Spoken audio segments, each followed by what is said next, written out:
So, bago pa nagkaroon ng Facebook talaga, meron ng Friendster at saka MySpace.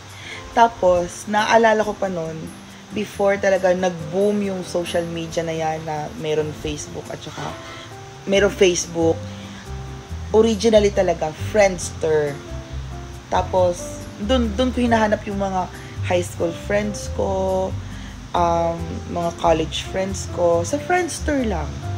And then after that, nagkaroon ng MySpace. Tapos doon sa MySpace, may movie nga sabi ni Paris Hilton, like, oh my God, who invited everybody in MySpace? Like yun, alam mo yun, doon sa MySpace, andun lahat din ng mga pogi, nandun yung mga boyfriend. Alam mo yun, ang dami-dami kong boyfriend. Yung I love you, honey. Kaya siguro ngayon, single ako kasi wala lang.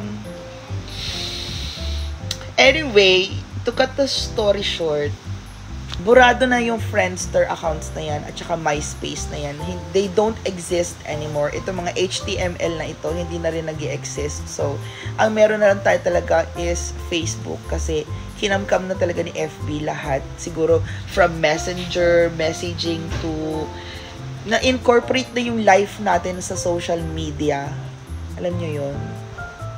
Minsan mga nag-aaway na nga rin ng mga tao dahil sa social media. But then, well, that's life.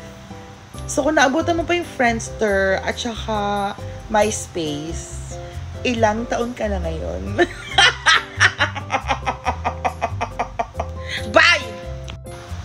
So, na-miss ko talaga yung Friendster at saka MySpace. Shoutout dyan sa mga namimiss ang Friendster at saka MySpace kasi wala lang. Parang mas madami akong mga kachika nun. Tapos, ngayon panay poser na yung mga tao. Panay poser. My God. Bye!